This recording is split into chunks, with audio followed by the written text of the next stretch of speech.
Bonjour la Fire Family, bienvenue dans cette nouvelle vidéo. Aujourd'hui, nouveau Firecast que je vous propose aujourd'hui.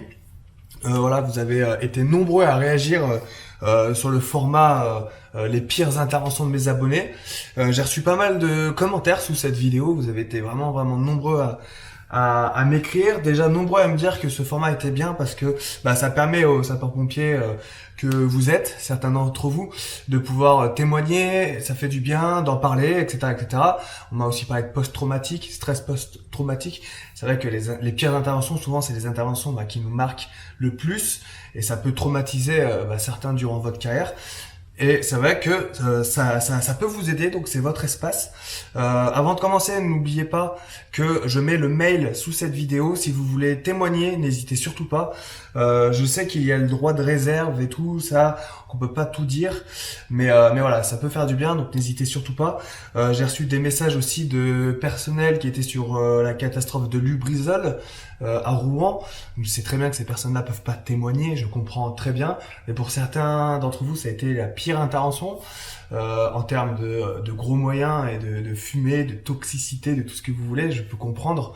J'ai aussi eu des témoignages, un témoignage de Nice. Vous savez, il y a quelques années, il y a eu un attentat à Nice et il y a eu pas mal de décès et j'ai reçu un message aussi d'une personne qui était sur cette intervention. C'était un commentaire. Donc n'hésitez pas à témoigner si vous le souhaitez. Bien sûr, je vous oblige pas à témoigner, mais si ça peut vous faire du bien, n'hésitez pas. C'est ce que je vous ai dit dans la première vidéo de ce format, que si ça peut vous aider, ne serait-ce que d'en parler, je suis là. Mon mail est dans la description, n'hésitez pas à y aller, on discute et ça peut vous faire du bien. Même si c'est pas pour témoigner, rien que le fait d'en parler, je pense que ça peut faire du bien. Et moi, je suis OK pour être cette personne-là. Il faudra juste me dire, balance pas ça sur Internet. Et puis voilà, je le ferai pas et on en discutera juste entre nous. Donc, j'ai reçu des mails, du coup, plusieurs mails sur ma boîte mail. Donc, je vais lire ces témoignages. Je les ai pas encore lus. On va découvrir ça ensemble. Et puis voilà, c'est parti pour cette nouvelle vidéo.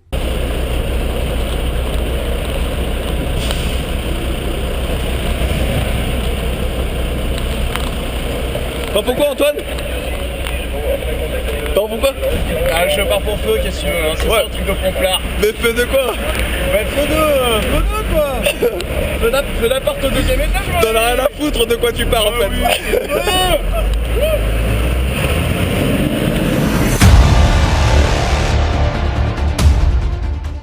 Donc là on commence, c'est un long message. Salut Vincent, je souhaiterais partager avec toi et la communauté une de mes interventions marquantes.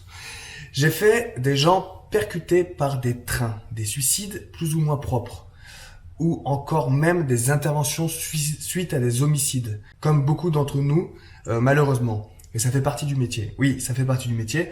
Donc là, il y a peut-être quelque chose qui vous a choqué dans ce qu'il vous a dit. Des suicides plus ou moins propres. Oui, plus ou moins propres. Accident de voiture, suicide, personne décédée. Ça peut être sale, ça peut être propre. C'est juste une façon de parler en fait. C'est-à-dire que moi aussi j'ai fait des accidents propres. C'est-à-dire que les personnes sont décédées, donc on arrive, on les réanime, mais elles sont pas, c'est pas éclaté partout quoi. Voilà, il y a pas du sang partout et c'est propre. Voilà, c'est ça veut dire ça, c'est propre. Donc ça choque un peu moins, on va dire. Parce qu'une personne qui est ouverte en deux, ça c'est choquant. Mais l'intervention que je vais te raconter peut paraître banale, comme on en voit souvent. Et pourtant, c'est arrivé en janvier 2018. Nous sommes bipés pendant le sport à la garde pour un AVP. AVP, ça veut dire accident sur la voie publique. D'accord? Classique, ils font leur sport, ils décalent. Aux premières infos, VL, seul, pas plus de détails. Donc VL seul, ça veut dire véhicule léger, hein, c'est un petit véhicule, voiture comme vous avez chez vous, que vos parents ont certainement.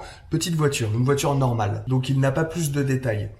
Je suis alors conducteur au VSAV, véhicule de secours et d'assistance à victimes, donc c'est l'ambulance. Nous quittons le CS, donc le centre de secours, lorsque le CODIS nous contacte par TPH. Je vais traduire, hein. Le CODIS, en gros, c'est ceux qui parlent à la radio, c'est ceux qui envoient les secours, si vous voulez, hein. C'est vraiment un raccourci. Le CODIS, c'est ça, et le TPH, c'est le téléphone, c'est le cellulaire en fait, c'est le téléphone. Donc en fait, ils contactent le chef d'agré du VSAV, pas par la radio, mais par téléphone, pour donner des informations complémentaires. Il s'agit d'un choc frontal de 2 VL, dont une avec 4 enfants à bord, sur lesquels 3 sont éjectés. Donc ça peut arriver souvent. Vous partez sur intervention et le CODIS vous rappelle parce qu'en fait ils ont eu un supplément d'informations après que le départ soit donné. Il est possible que pendant l'accident, après l'accident, les gens appellent, il y a un accident et voilà, il n'y a pas beaucoup d'infos. Du coup, on envoie les pompiers le plus rapidement possible, on envoie une ambulance et que derrière il y a d'autres appels. Ou pas, hein. Et après ça peut être la personne qui rappelle ou quoi, tout est possible hein, sur intervention, mais il y a un complément d'information qui fait que le CODIS adapte du coup les secours, donc ils peuvent envoyer plus de véhicules, parce que voilà, là peut-être qu'ils ont envoyé qu'un seul VSAV, mais bon là comme c'est un choc frontal, il y a beaucoup de victimes, il va pas envoyer qu'un seul VSAV, il déclenche d'autres ambulances, peut-être moyens de secours routiers, certainement, très certainement. À la brigade par exemple, ils enverraient l'officier de permanence, etc., etc. Et donc du coup, le moyen de communiquer avec l'ambulance, donc du coup qui n'a pas toutes les informations, ça reste le téléphone ou la radio. Mais le plus simple c'est le téléphone, on appelle le chef d'agrès et comme ça on peut lui balancer toutes les informations. Donc 3 enfants éjectés. Dans le VSAV, plus personne ne parle, bien entendu, plus personne ne parle. On peut comprendre, hein, vous êtes là dans votre ambulance, vous partez pour un simple accident VL, ce qui arrive tout le temps, ce qui arrive souvent, et là vous avez le CODIS qui vous appelle et qui vous dit les gars, l'intervention voilà, c'est pas une simple intervention, il y a plusieurs victimes, des enfants dont des éjectés. Donc là dans le VSAV, dans l'ambulance, je peux comprendre que les pompiers ne fassent pas les fiers. On se prépare à ce que l'on va découvrir, on sait ce que nous avons à faire. C'est pour ça qu'il faut, quand vous êtes sapeur-pompier, je le répéterai jamais assez, mais il faut être bien préparé, que ce soit en cours théorique, en manœuvre. Comme ça, vous êtes opérationnel, vous savez ce que vous avez à faire et il n'y a pas de stress à ce niveau-là. On peut se concentrer sur la mission. Nous arrivons sur les lieux, je vois le premier véhicule au milieu de la route, enfoncé à l'avant, mais j'ai déjà vu pire. C'est ce que je me dis à ce moment-là. Environ 10 mètres plus loin, l'avant du deuxième véhicule dépasse du fossé dans le sens inverse de la circulation.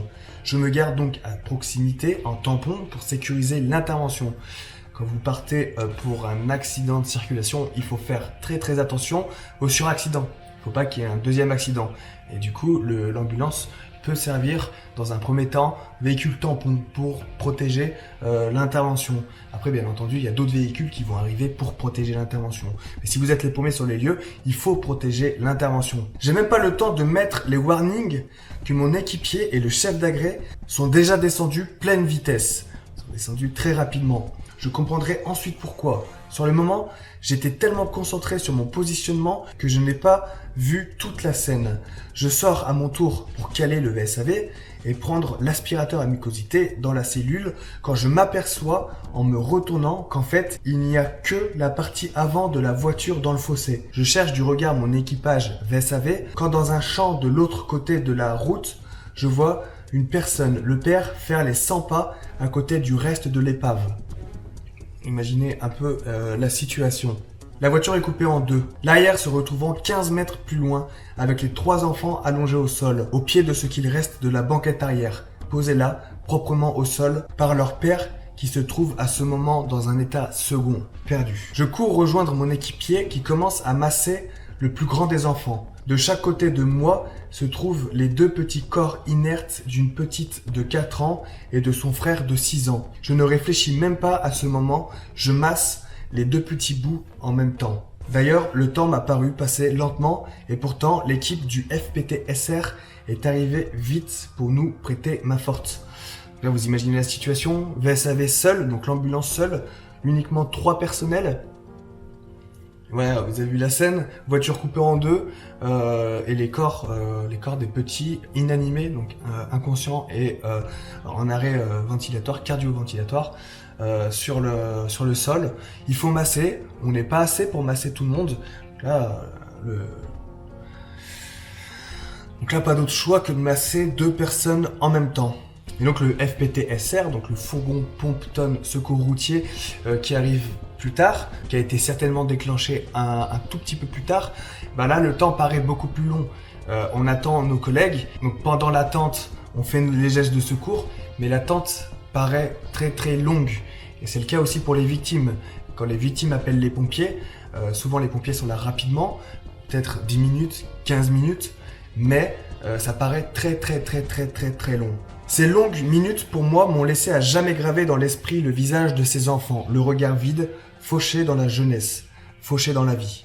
Cette intervention me revient en tête à chaque fois que j'emprunte cette route et quand je vois à l'endroit de l'accident un petit panneau avec la photo de ces petits, le sourire aux lèvres et le regard pétillant. C'était mon intervention marquante et je tenais à vous la partager, à vous, la Fire Family. Que Sainte Barbe vous protège. Jérémy. Donc merci Jérémy pour ton témoignage. J'ai découvert avec vous du coup. Donc ouais, grosse intervention. On te comprend. Je te comprends. On peut pas décrire en fait ce qu'on va ressentir quand on vit une intervention comme ça. Sachez, hein, vous le savez, ça fait un moment qu'on en parle sur ma chaîne YouTube, des pires interventions. Sachez que ça arrive, c'est le genre d'intervention qui peut arriver et c'est traumatisant. Bien entendu, c'est traumatisant. Ça fait partie du job, voilà. Après, il faut pas non plus se dire que on y est pour quelque chose. Nous, on a été envoyés pour aider, pour sauver si possible. Et puis voilà quoi. C'est le destin, c'est tragique, mais c'est comme ça. Et donc voilà. Donc j'espère que tu vas bien, Jérémy. J'espère que ton équipage va bien. En tout cas, ouais, je peux comprendre je peux comprendre pourquoi cette intervention t'a marqué. C'est quand même incroyable quoi. Un accident, déjà plusieurs victimes.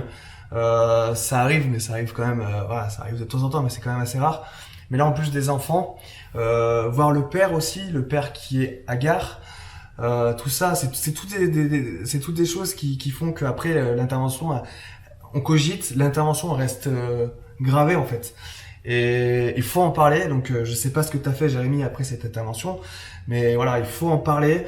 Que ce soit aux collègues déjà, les collègues avec qui vous étiez, que ce soit dans l'ambulance ou au fourgon, vous voyez, hein, l'intervention, il y a plusieurs véhicules à chaque fois, donc du coup, discuter avec ces collègues-là, il faut pas hésiter une seule seconde, discuter avec les gars de la caserne, en discuter avec un psychologue, avec vos familles, bien entendu, vous pouvez en parler à vos familles, c'est pas toujours facile, mais voilà, ça peut quand même être une aide. Moi, je sais que j'avais pas trop partagé ça avec ma famille, j'avais pas envie de les impliquer dans ça, donc je préférais couper. Mais il y en a certains, ça leur fait du bien. Donc voilà, il faut vraiment pas hésiter. On est là pour aider les gens et il faut pas que ça nous impacte de notre vie privée. Voilà, et c'est ça le plus difficile. Donc voilà, j'espère que vous allez bien, en tout cas. Enfin, ceux qui ont vécu cette intervention, Jérémy. Et puis voilà, on avance. Et on y pensera toujours de toute manière, c'est sûr, on y pensera toujours. On peut, hélas, rien y faire. Ça fait partie du job. Voilà, je voulais vous lire d'autres témoignages, j'en ai d'autres, mais voilà, je pense que cette vidéo est déjà assez longue. Et voilà, je pense que il faut encaisser un peu ces interventions, mais je vais continuer ce format. Donc n'hésitez pas si vous avez besoin de parler, hein, dans les commentaires et aussi dans le mail. Allez-y, envoyez. Je pense faire cette vidéo récurrente, faire de ce format un format récurrent qui sortira régulièrement, parce que je pense que ça peut vous faire du bien. Après, si c'est un format un peu trop dark pour vous, regardez-le pas, hein, y a pas de souci, c'est pas grave. Je refais une vidéo demain. Donc on se retrouve demain à 21h, il n'y a aucun souci. Mais je trouve que c'est important de traiter de ce sujet, ça peut faire du bien et ça peut délier certaines langues. Donc voilà, n'hésitez pas à témoigner. Je sais qu'il y en a qui regardent, qui ont envie de témoigner et qui n'osent pas le faire. Mais voilà, faites-le. Et puis si vous le faites pas maintenant, faites-le à la prochaine vidéo. En tout cas, moi, je vais continuer ce format. Voilà la Fire Family pour cette vidéo, merci de l'avoir regardée, n'hésitez pas à la partager à vos amis, n'hésitez pas à vous abonner à ma chaîne YouTube et n'hésitez pas non plus à laisser un pouce bleu. Voilà, je vous montre ça, hein, maintenant que j'ai mon livre. Alors dans mon livre, je parle d'intervention quand j'étais à la brigade de Pompée de Paris. Je parle de mon parcours, de mon expérience en tant que pompier. Je raconte mes interventions, mon ressenti, tout ça. Et c'est vrai qu'à la fin du livre, il y a la possibilité à vous de pouvoir écrire vos interventions. Je trouvais que c'était important de faire ce carnet de bord, ça n'existe pas, donc je l'ai fait. Carnet de bord d'intervention de votre carrière. Donc du coup, vous allez pouvoir marquer mes sentiments à la fin de l'intervention. Donc voilà, chaque mois, en fait, vous pouvez noter les interventions qui vous ont le plus marqué. Donc voilà, du coup, ça peut aussi vous servir à faire du bien, à écrire, ça fait du bien. Donc voilà, n'hésitez surtout pas, hein, si vous avez mon livre, vous pouvez marquer l'intervention qui m'a marqué lors de mon 3e mois en tant que pompier. Donc date et heure du départ, motif du départ, avec qui j'étais, ce que j'ai fait, mes sentiments à la fin de l'intervention. Et voilà, et comme ça vous pouvez noter toutes vos interventions qui vous ont marqué.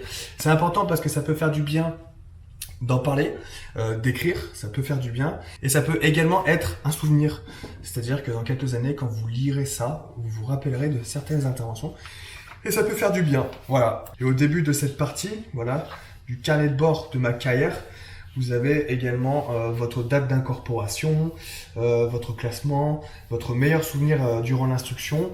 Vous pouvez également marquer souvenir de mes camarades de formation. Voilà, quand vous faites l'instruction, vous pouvez les faire signer ici. Alors, je trouvais que c'était sympa, ou mettre des petits mots, comme ça vous avez toujours un petit mot de vos potes. Ensuite, vous pouvez faire pareil avec vos instructeurs, souvenirs de mes instructeurs. Donc voilà, il y a plein de choses dans ce livre. Il y a aussi le carnet de notes de ma méthode d'entraînement, la méthode Guyard. Comme ça, vous pouvez noter vos séances. Et au début de ce livre, bah, bien entendu, c'est mon histoire, mon parcours. Mon histoire et les interventions que j'ai fait quand j'étais à la brigade. Et là, on peut reconnaître ma caserne quand j'étais pompier de Paris. Voilà. Voilà les amis, c'est vrai que je voulais même pas présenter dans les détails ce livre. Mais en tout cas, c'est fait, n'hésitez pas, pareil, il est dans la description. Et puis voilà la Fire Family, on se retrouve donc demain, comme d'habitude, pour la prochaine vidéo. Et rompez, que ça vous protège, prenez soin de vous, faites attention sur intervention. Et puis à demain pour la prochaine vidéo. Ciao la Fire Family. À droite, il y a un appartement là.